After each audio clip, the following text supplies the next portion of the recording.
everyone, welcome back to another day, another week here at the Damage Report. I'm John DeRolla. Very lucky to be joined on this Monday by Adrienne Lawrence, who returns the show. Adrienne, welcome back. Thanks for having me. Very glad to have you here. Commenter, author, host of your very own. What work have you been doing recently on your channel? Okay, so gosh, well, we've been talking about just about everything, especially things involving Matt Gaetz and his shenanigans, and of course Trump. Rebel HQ has been really popping off, especially in the overruled terrain. So thanks for all the viewers. I hear that. Let me ask you a super quick question about the Matt Gaetz thing. So I read in one of the recent updates that they seized his phone back in December 2020. To me, that feels like, well, if there was really damning stuff on it, wouldn't we know by now? Like, wouldn't they have done something? It has been a very long time. What do you think? Well, I feel pretty confident that what they're doing is making sure they have an airtight case, which means closing any loopholes possible. And so their goal is to take out as many people around him with the information that they can gain and essentially set up those people. So if they found, offenses that they committed, go ahead and hit them with charges, get them to go ahead and cooperate in exchange for some kind of immunity or lesser punishment. And then they're all going to close in on bigger fish, which would probably include Matt Gaetz. Okay, I like the way you describe it. I hope that you're right. I did also live through the Mueller thing, so I'm ready for disappointment. So, bro, I get you. Anyway, I appreciate that. Well, we've got a lot that we're going to be talking about. Maybe there'll be some legal implications of some of the things that we discuss here as well. But over the course of the next 90 minutes or so, we're going to be talking about.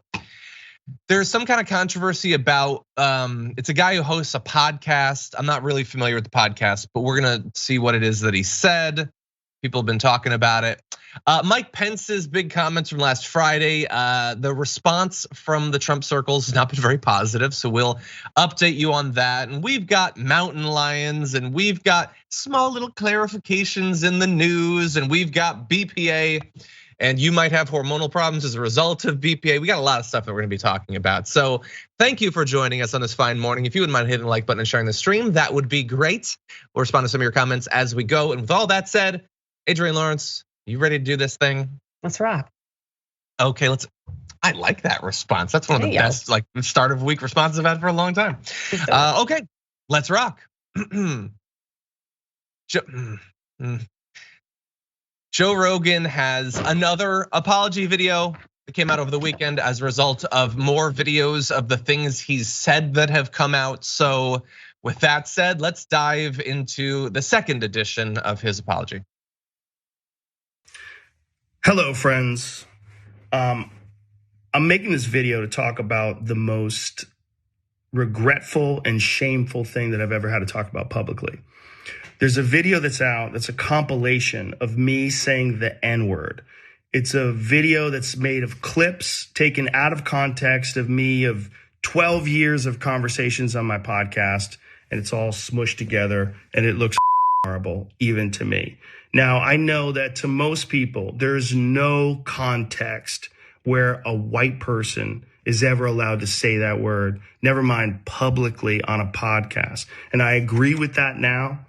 I haven't said it in years, but for a long time, when I would bring that word up, like if it would come up in conversation, instead of saying the N-word, I would just say the word. I thought as long as it was in context, people would understand what I was doing. Like that context was part of the clip we were talking about Red Fox, how Red Fox said that word on television in the 1970s and how times have changed so much since then.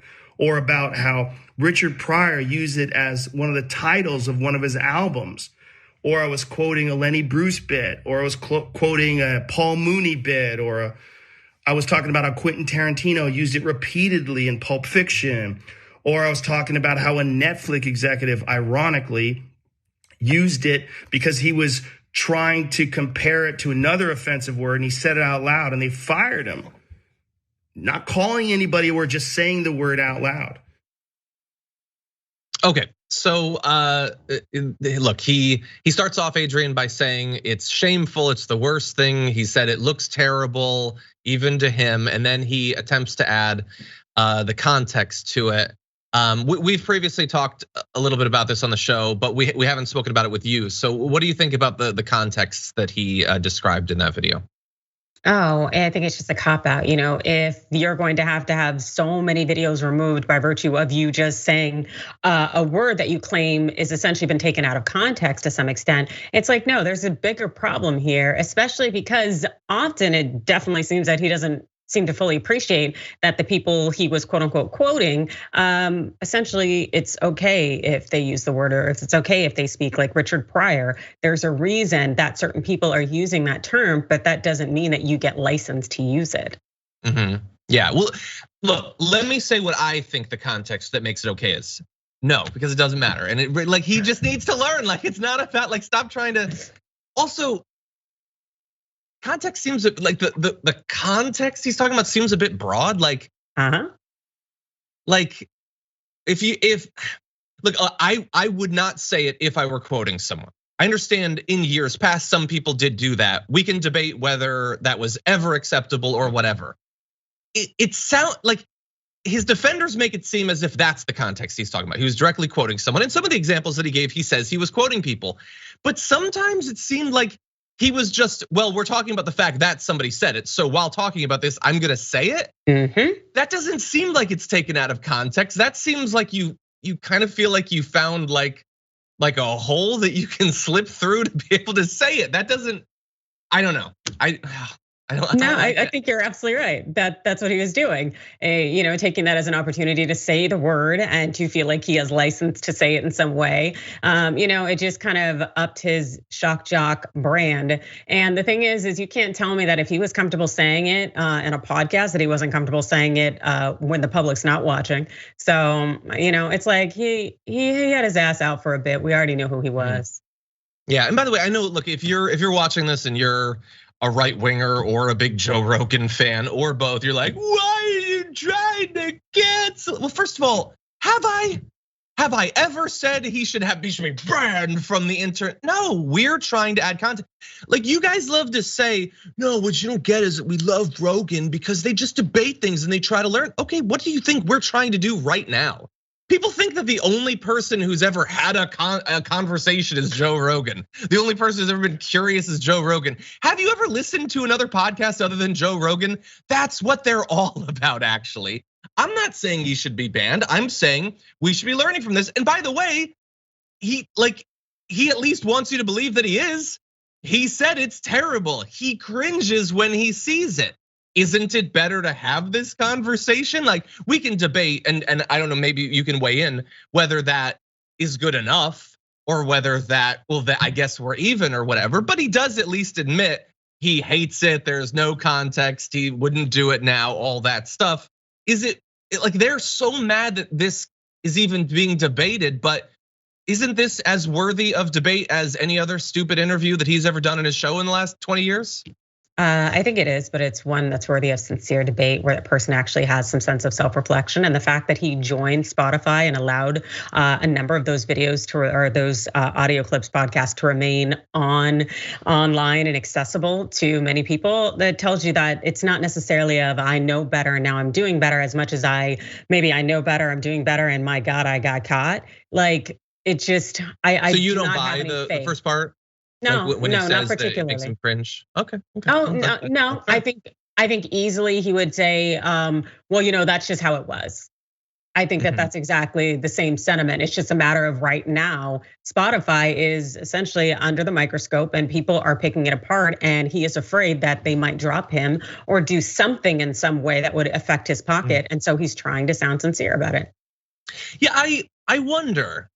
It's entirely possible that you're right, that behind the scenes there is that sort of pressure or those fears. Certainly publicly, Spotify has wanted to reassure the Rogan audience that and we'll get to some of their comments, that he's literally the most, they will choose him over music, basically.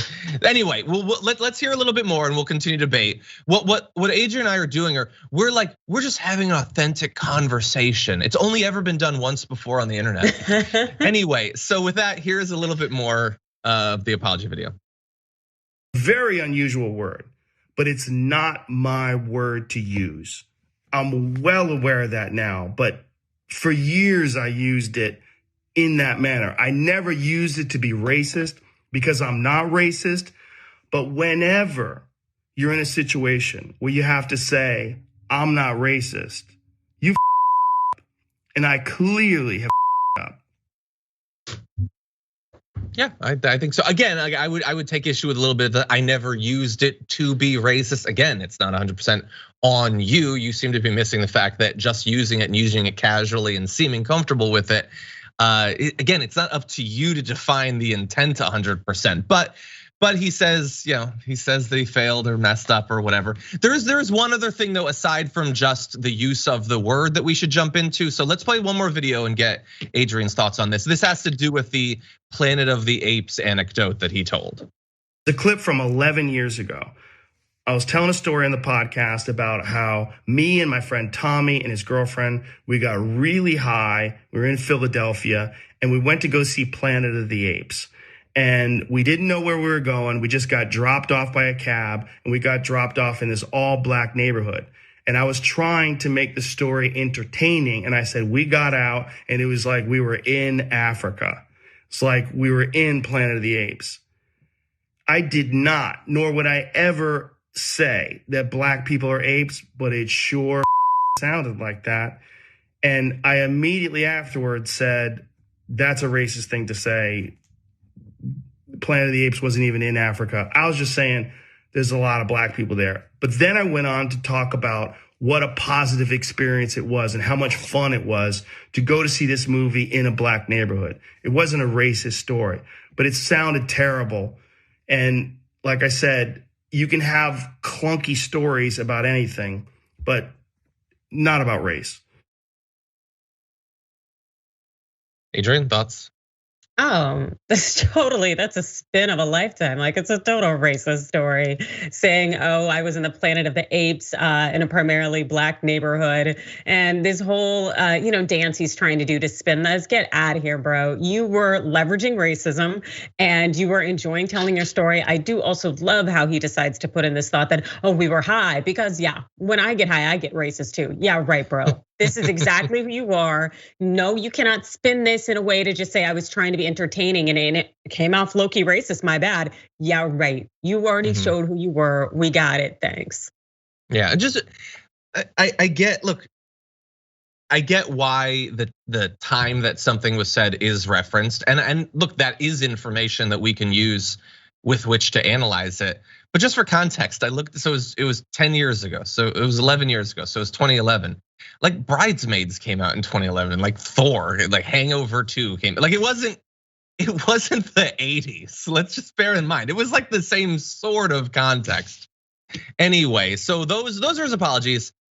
We've given our takes on them. I'm kind of surprised that they came because I am not used to people with his sort of fan base apologizing for literally anything. And that does not mean that we have to accept his apology. And it does not mean that he won't continue to do basically the same things. We have to bear all that in mind. The issue for me, and again, like if you're a right winger or a Joe Rogan fan, you assume, well, you hope that this will get canceled. No, I really don't care. I think it's weird that his show is like one of the most popular podcasts. I don't necessarily think that reflects 100% well on Americans or humans. But I'm not trying to get him canceled. Don't care. He doesn't have any effect on my life. The thing that bothers me a little bit more immediately, Adrian, and I want your thoughts on this, is the reaction to all of this from his fans. Because he will say, oh my God, I looked at this stuff and it looks terrible. These stories look terrible. I would never do that. And we can debate to what extent he really means it, but he wants us to believe that that was wrong and he will learn. That is not the impression I get from his fans. Like when the top comments, this is the 3 of the 4 top comments on that apology post are extreme ownership. They are desperate to cancel Joe. The attack is real. You're the man, Joe. Stay strong. First of all, those appear to all be from white avatars. I'm not 100% sure, and people can put up any image they want, but stay strong. What do you mean? I thought they always say, no, he can learn, he can evolve. That's what's so great about him. He's open-minded. That guy doesn't want him to. He wants him to stay strong. Don't admit that it was wrong, because to these people, nothing he said was wrong. No learning is necessary. They don't want a guy who's curious and evolves. They want the guy who tells the Planet of the Apes story. And I'm not saying that's all of his fan base, but clearly that's a significant percentage of it. I don't know, what do you think? No, you're absolutely right. The fact is that there are people out there who simply want individuals who can speak like this, who do not have to be self-aware, who don't have to regulate their speech so that they don't engage in racist antics that can be sexist without license. Like these people, these are who these people are, and this is their God. So no, they don't want to see you apologize because they're gonna have to acknowledge other people's feelings too. If you get to be up here on the stage and act a fool, then they get that license to do so too. And so it really shows you who these people are. And so when people tell me they're big fans of Joe Rogan, it's one of those like, okay, I already know who you are, I'm good. Yeah, and look, there need to be shows for all sorts of people because there are all sorts of people. But we also do not have to buy into the branding and the public relations, which I've alluded to multiple times, that there are conversations on the internet. All of them are BS. This is authentic. This is what the only sort of conversation that is truly authentic is a white guy mostly talking to other rightish white guys and saying the things that rightish white guys want to hear. And I'm not saying that's the entirety of his audience, but that seems to be the most vocal defenders. I got news for you. There are other sorts of conversations that are authentic that don't sound anything like that. And his is not better because he's saying those things that you want to hear. That doesn't mean he should be canceled, but let's not just say like, and all the people who are like, they're just trying to come after him because finally there's someone drawing an audience who's like a real person. First of all, he is a multi-hundred millionaire and has been rich for longer than you've been alive. He ain't like any real person. Most people's jobs are not just sitting around for hours and hours and hours getting high and talking to right-wing celebrities. That is not actually authentic. By the way, there are a lot of other people who are living very real lives whose lives don't look anything like Joe Rogan, nor do they look anything like Joe Rogan. So like, it's not about canceling him. It is about putting him and his movement in context and acknowledging that there are other movements.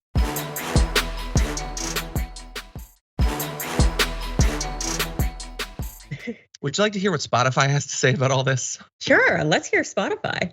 Let's do that. Spotify, in the background of this ongoing controversy, has been quietly removing episodes of Rogan's podcast, of which there are over 1,500. Jesus. They've removed about 70 last weekend. Last year, when he first signed with the platform, they took out about 40.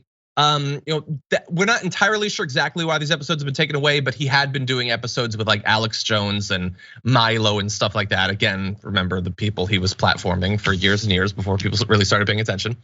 And Daniel Ek, the Spotify CEO, put out this message to employees of Spotify over the weekend saying in part, "There are no words I can say to adequately convey how deeply sorry I am for the way the Joe Rogan Experience controversy continues to impact each of you.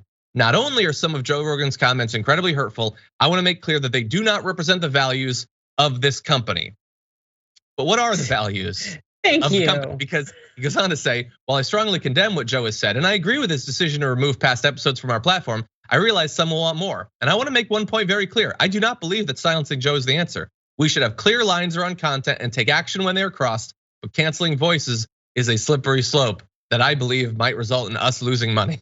Again, I'm not calling for him to be canceled, but I don't think he's keeping him on the platform out of a deep and abiding passion for free speech and slippery slopes.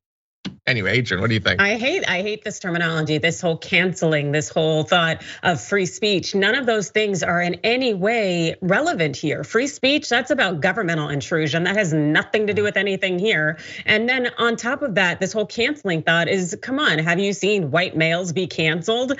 Get out of here. Individuals who engage in all sorts of nonsense, legal or illegal or just unethical, continue to find opportunities and to come back. This is a matter of, do you want to uplift this voice on your platform? That is just basic business. And are we going to decide to invest our funds in this voice? And the fact is, Spotify has made that decision. So it needs to just own it and to stop trying to use these buzzwords that are just bull in the context of this actual situation.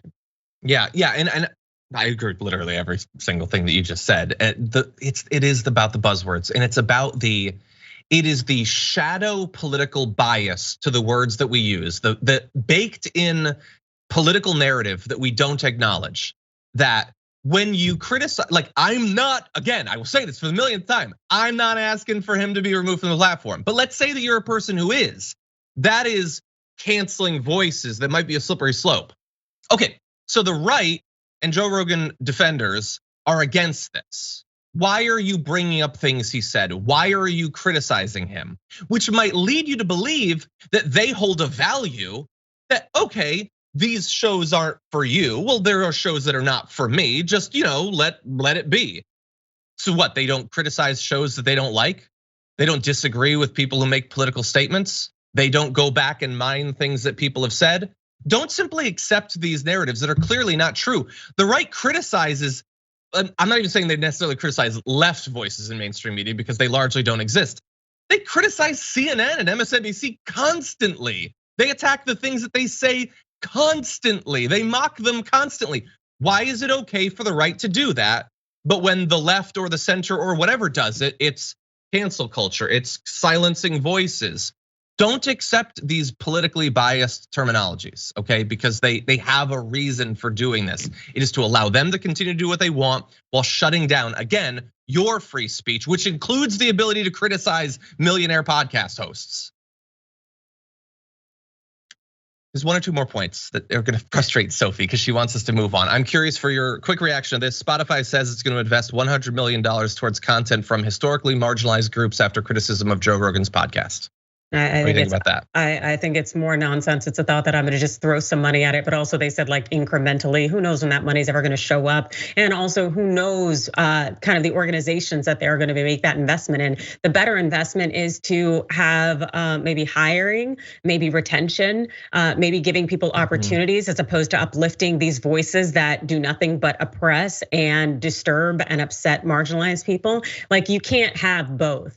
And essentially say, yeah, we might burn a few crosses on a few lawns, but hey, at least we go volunteer at the rec center the next morning. Get out of here. Like you can't do both. And that's true. Like I wonder if they chose the number on purpose because wasn't that the same as his signing bonus? It's like, so we get Joe Rogan. We'll get this. We'll give you one Joe Rogan worth. I don't know. Whatever. I'm sure if the money does go out when it goes out, it might help some careers. But again, that does not mean that we have to accept everything that they're saying. I want to jump into one other thing really fast. I apologize for the long A block.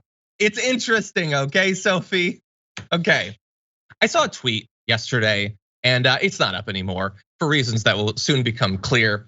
But and understand that the person we're going to talk about, Andrew Yang, has been on the show before. We were one of the first people to bring him on during his presidential run.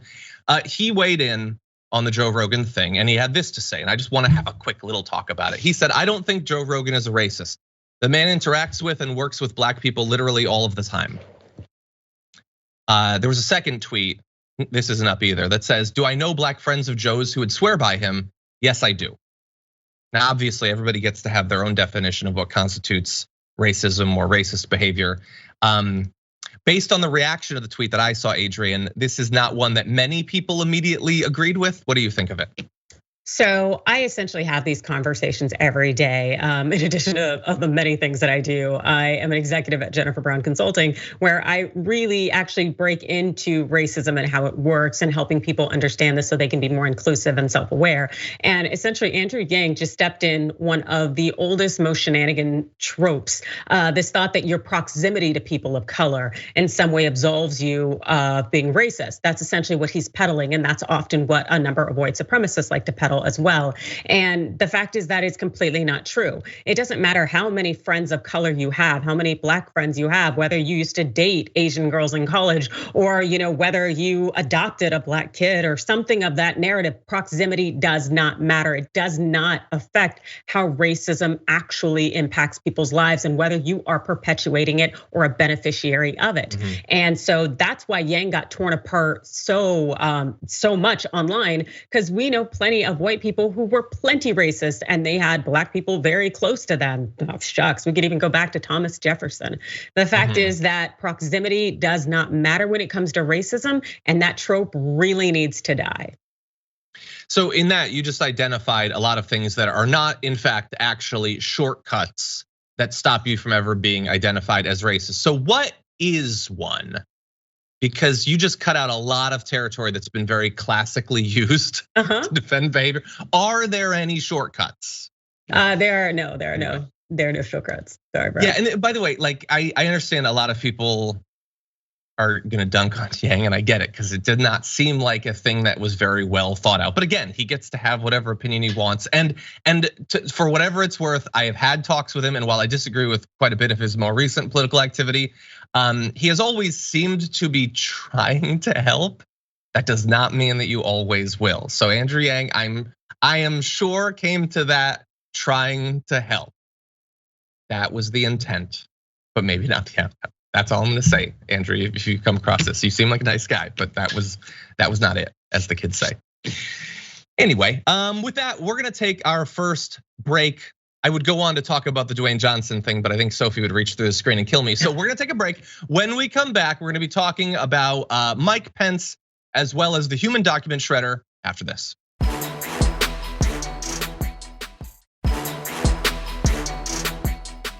Okay, everybody, lots of news to get to, so let's jump into this. At the close of last week, former Vice President Mike Pence shocked the nation and earned so much credit for admitting that no, he in fact does not have the unilateral ability to decide who gets to be president. That was not an option on January 6th, and Donald Trump should really stop asking about it. So he admitted that. And the reaction from the Trump circle has not exactly been positive. Here, I'm not gonna read this entire thing, but here's a little bit from the former president who, if you thought that his vice president turning on him would change his mind, I guess you haven't been awake for the last 5 years or so. He said, "Just saw Mike Pence's statement on the fact that he had no right to do anything with respect to the electoral vote count." All of those words capitalized for some reason I'll never understand. "Other than being an automatic conveyor belt for the old crow Mitch McConnell to get Biden elected president as quickly as possible. Well, the vice president's position is not an automatic conveyor. If obvious signs of voter fraud or irregularities exist, that's why the Dems and rhinos are working to change the law. The reason they want to change is because they now say they don't want the vice president to have the right to ensure an honest vote. In other words, I was right and everyone knows it. If there's fraud or large scale irregularities, it would have been appropriate to send them back. Our country is going to hell." So he's sticking with it. Shocker. I understand a lot of people probably bet on the opposite outcome, but no, he's sticking with it. So anyway, Adrian, are you all surprised? How much credit did you give to Mike Pence after his statement last Friday? Oh, I gave him absolutely no credit. It's like he took forever and a day, and now what? Who cares? But also, I am not shocked that Trump is holding on to this. We know he is just full of laughs when it comes to being ignorant, and also keeping his minions ignorant as well. So none of this shocks me at all. But it's interesting now that Trump doesn't have all of the microphones that he did before in terms of social media access, that he's putting out these statements, and it's very interesting to see, because it really does reduce the damage that he could do. So I'm really happy to hear he's not on Twitter. Yeah, I agree. Yeah, I hope, if he runs again, he could get that ability to do damage back. But as of right now, yes, it is somewhat limited. By the way, I just want to remind you, we don't often do like sometimes news is really important and we want to just do it again to remind you, but we don't generally do that. But I do still want to remind you, last week we found out that not only was there a plan to have the military or the DOJ, DHS, whoever will do it, seize voting machines in swing states, but that he was directly involved in the planning of that scheme that thankfully never came to pass. Seems important. I don't know, Adrian. I guess that's not illegal, planning to do that. I guess until you actually have your hands around it. No, inchoate crimes are still crimes. The fact that you haven't completed it just means you're inept, but it doesn't mean you're not a criminal. So yeah.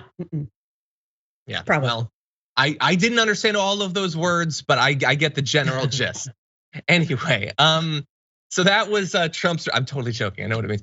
That was what Trump said. Others had, I don't know, maybe even harder words for Pence. Trump got kind of derailed for how much he disdains the old crow, Mitch McConnell. But anyway, Steve Bannon recently was talking about Mike Pence, and take a look at what he said. Pence, you're gonna carry this thing eventually to your grave, okay? Because it is a mark of shame, and you are a stone cold coward, Boris Epstein. We're going to start with numbers and analysis, and then this thing broke this afternoon. My head's blown up. So Boris, you got to help me out here, brother. I can't take Pence. And I can't take Pence and Mark Short and all these Koch guys up there ratting out Trump up on Capitol Hill right now. Okay, so he's going to take it to his grave. Maybe I'm just being a snowflake, Adrian. Maybe I'm just looking for threats of political violence that don't exist. But I don't know, do we have to use that terminology that he's going to take it to his grave? They tried to kill him on the 6th. Exactly. That's the thing that gets me. It's like they essentially put him in a position where he had to fear for his life and his safety, literally. And then after that, essentially accusing him of not doing what he couldn't do anyways. That put him and his family's lives in jeopardy. I'm sure Secret Service was working overtime. And so now to almost reignite these kind of subtle cues and hints, if there were a system that worked, I really feel like a lot of these people would be in handcuffs already. Yeah. What if we had a system that worked? That would be great. I have a request for the director though. Before we move on to the next thing, is it possible to replay that video with no sound? Because there are two things that I think we have to acknowledge before we move on. If you could do that, throw to that video with no sound, please.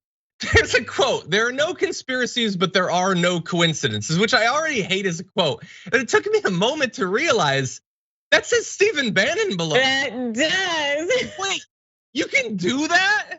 Hell yeah. Put up a quote of you? Yes. You should be doing that. Space, Adrian. I mean, like you have a book. I get that. That's not like you plucking one sentence out of the book that you think is especially deep. Oh, are you kidding? I will quote my damn self. You best believe I'm gonna have one of those quotes too. You miss 100% of the shots that I don't take for you, John Idarola. That's what it's gonna say. Can we go to that video one more time? Because there's one other thing. I swear to God. Is it the Jesus? Is that getting you? I didn't even notice. Or do we do hard things? Okay. The we can do hard things seems like the expansion for Cards Against Humanity nobody asked for. We can do hard things. Calm down, Steve Bannon. Jeez, I'm blushing over here. Anyway, the Jesus, I get a lot of people have a lot of affection, obviously, for Jesus. It seems weird in the background of a shot like that. I'm the guy with Funko Pops and dragons and stuff, but the Jesus seems like a little bit too much. I don't know. I think he was definitely going for a look there, and I don't know what look that is, but it has some conspiracies going on and hard things. No, they don't exist. Only coincidences. The hard thing being there is just a coincidence. Anyway, somebody in the chat just alerted me to the fact that Jared Jackson noticed that too on the watch list. How dare you watch list? That was my scoop. We've been scooped again.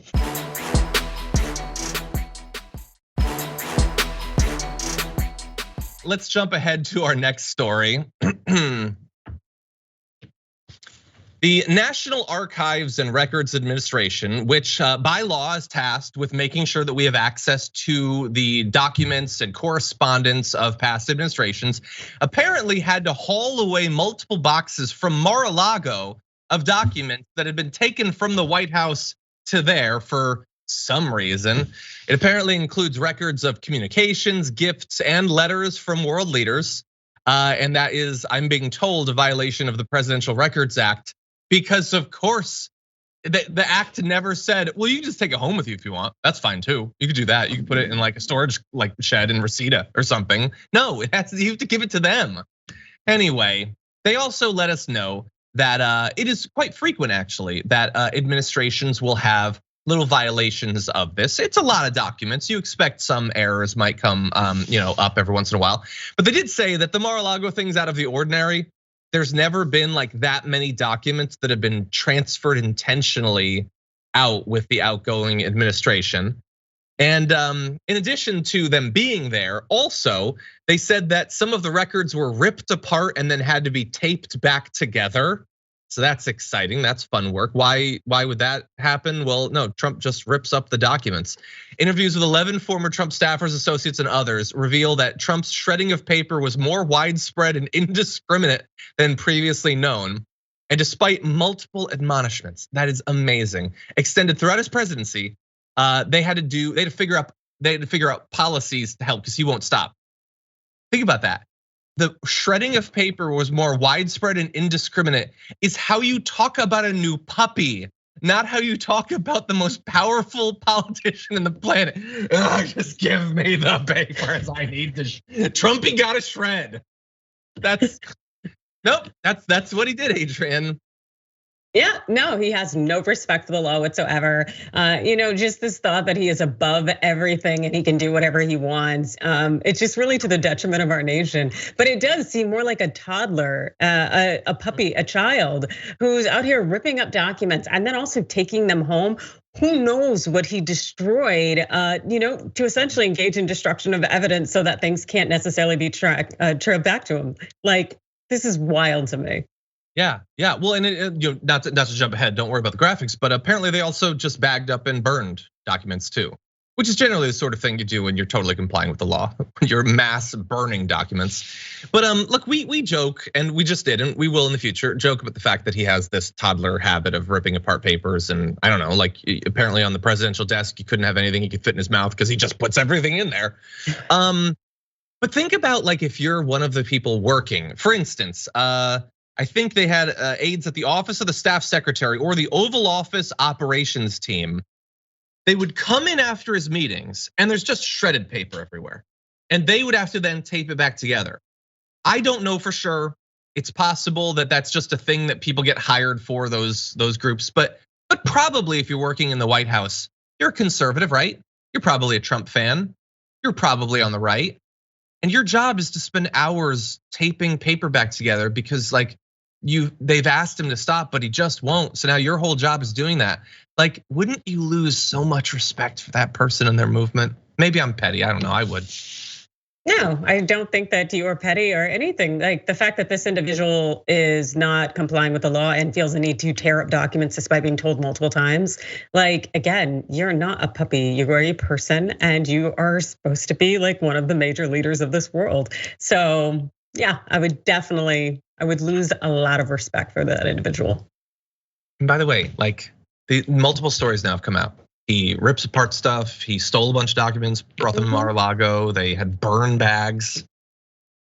But her emails, they were very concerned about that. How dare you communicate on not an official thing? Which, by the way, they also all did that. It's weird. It's almost like they weren't being honest. Yep. Almost like that.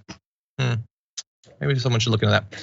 Anyway, with that said, we are gonna take our second break, read some of your comments. When we come back, we've got more insanity after this.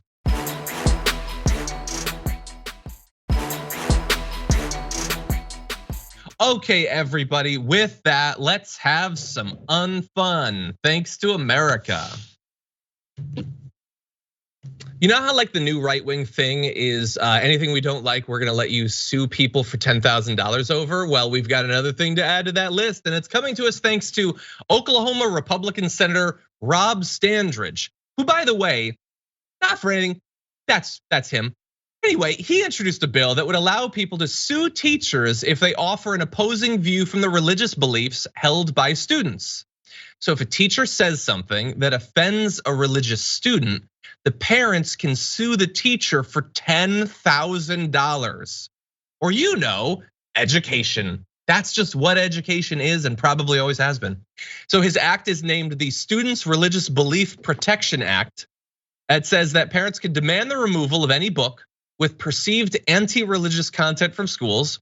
So what does that mean in practice? Well, that can include subjects like LGBT plus issues, evolution, the Big Bang Theory, even birth control. They can just get rid of those.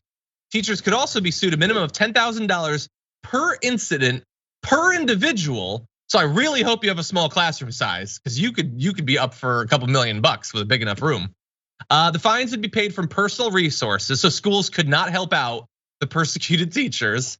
Other individuals, groups couldn't help. It would have to be their money. I've literally never heard that in the law, that it has to be your money. Maybe it's a thing. Maybe you can let us know.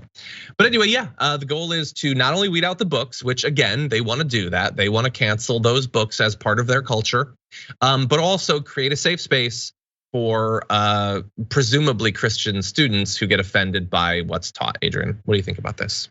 Is this legal? It kind of sounds like a whole issue with the whole separation of church and state thing, but I don't really know much about that whole First Amendment thing. Anyway, but yeah, it's just wild to me how these lawmakers have never been so interested or invested in the education system and ensuring students know one thing over the other. It just, it's like, if parents want this so bad, they need to homeschool their kid or send them to private school, because it's like, if you want to control the curriculum this hard, that's a you issue. But also it's sad that now you are finally speaking up when there's a potential that your child will be exposed to actual accurate history and truth, because you want to keep them essentially in this narrow-minded, cis, hetero, white supremacy, patriarchal world, and to maintain those ideologies. Like, ugh. Yeah, 100%. And you do not want the next generation to have the knowledge or the wherewithal to challenge any of this. You want them to be dumb, weak, ignorant people who just accept what they're told and work the jobs they're supposed to work and don't rock the boat. That's what they want. And the bringing in the bounty thing now, just does anybody think that he would have done this $10,000 thing if not for Texas and their anti-abortion thing? And of course it's spread to other places, and it's been used ironically. I know that Gavin Newsom proposed the thing for guns, but can we not do this as a people? Can we not make everything free from SCOTUS because we're just suing the pants off of each other? Is that actually a society that any of us wants to live in? And then to do it in defense of ignorance, forced ignorance. And look, the bill pretends that it's agnostic, not religiously agnostic, but agnostic to religion. But we know exactly how in practice this is gonna work. Does anyone think that it would be, or they would allow the parents of a Muslim student to sue over something a teacher said about Muhammad or anything does anybody think that? No, it's obviously designed to enforce Christian supremacy in this state, if not the country. Anyway. By the way, just to give you one more bit of context about this guy, last year, he introduced legislation that would allow Oklahomans to sue social media companies who delete or censor, quote, a user's political speech or religious speech, or uses an algorithm to suppress political speech or religious speech. Which again, as you alluded to, that has nothing to do with free speech. It is not about social media companies, but that is a battle we've apparently lost on, so whatever. Anyway, I apologize. Someone's correcting me. It wasn't Newsom that did it. It was the San Jose City Council. So thank you for that. It did strike me as weird that I was giving credit to Newsom for that. Anyway, I think that Newsom did announce something about essentially trying to flip the script on those guns you can order, gun kits. But I don't know that he actually put it into effect. But I remember him tweeting about it. Ghost guns? Yeah. Okay, yeah, the specific thing I was referring to was a thing that involved a $10,000 bounty for something having to do with gun crimes or lost guns or something like that. Yeah. Okay, let's see. We're gonna jump into this last one in just a minute, but first I wanna read a few comments. Alan Addison said, I also heard he burned some documents. Yes, he did. Gabby says, the fact that Joe Rogan thinks Africa is just a single monolithic place and culture just shows how utterly insincere his entire apology is. He also thought that it was significant to point out, I get that Planet of the Apes didn't happen in Africa. Well, no, but that's not what people have a problem with. And look, technically in Planet of the Apes, it was the planet of the apes. They had control of everything. So you're factually incorrect about the movie too. Anyway. Ridiculous. Let's be clear. It's the planet. It's in the title. It's cool, bro. It's cool, bro. I know you're upset. It's cool. It's cool. Purple Witch Dragon subscribed for 9 months on Twitch says, let's please start civics clubs in all our schools, grammar and high school, libraries and responsible churches, temples, mosques, ashrams, covens, at all. Civics should be taught, but it's not, so we need to spread the word. Dragon Squad, what do you think? I think when me and my psychologist friend Quay finally produce our book, which will be the left-wing alternative to Jordan Peterson, we will involve civics classes and enforced book reading as part of it. That's probably never gonna happen. Anyway, with that said, let's jump into this last story. I have no idea what you're gonna think of it or have any thoughts about it. It just struck me as interesting. I just wanna stop and think for one sec as we cruise past 900,000 COVID deaths, officially registered COVID deaths. There was this fascinating comparison that I saw very briefly on Twitter by NYC Southpaw. And all it is 2 front pages of the New York Times.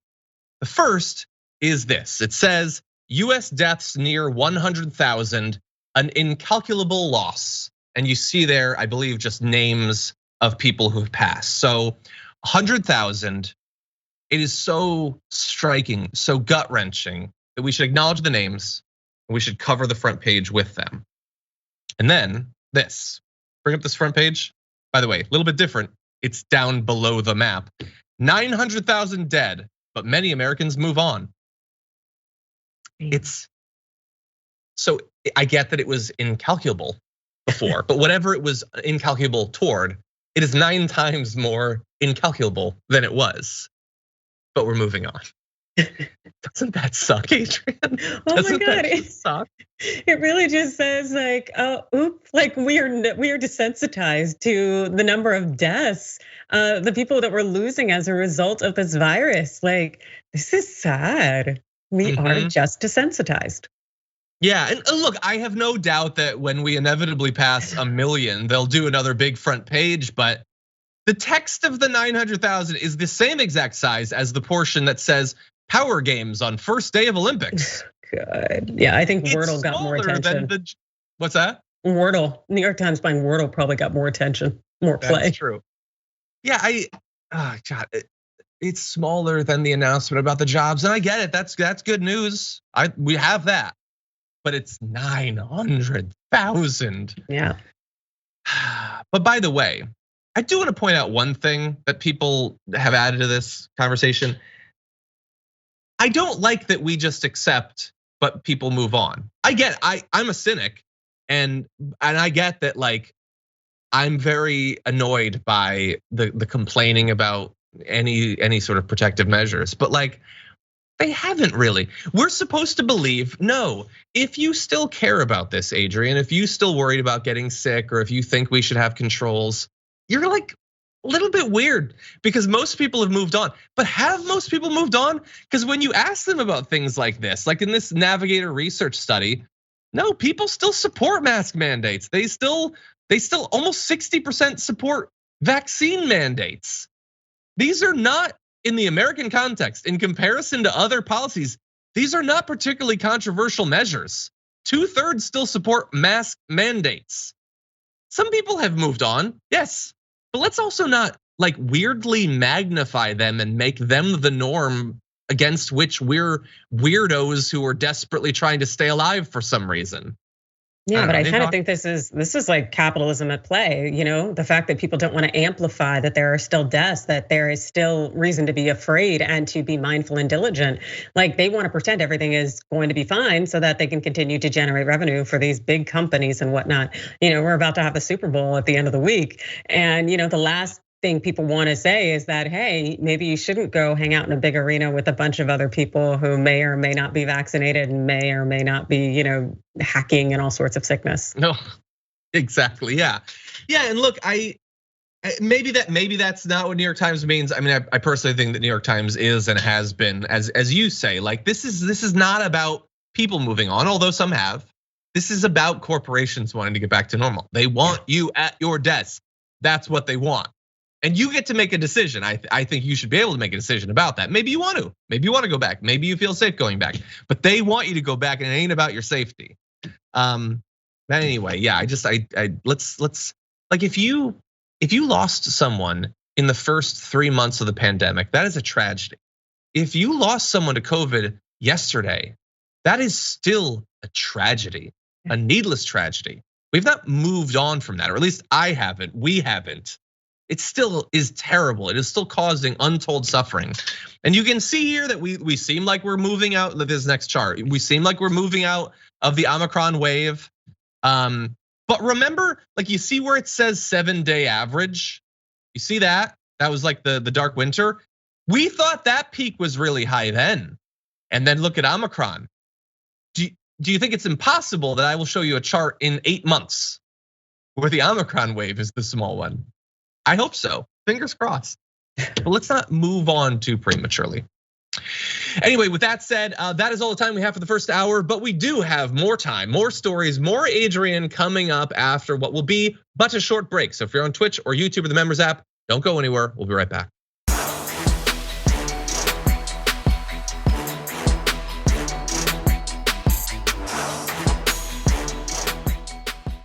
Thanks for listening to the full episode of The Damage Report. Support our work, listen ad-free, access members-only bonus content, and more by subscribing to Apple Podcasts at apple.co/TYT. I'm your host, John Adarola. I'll see you soon.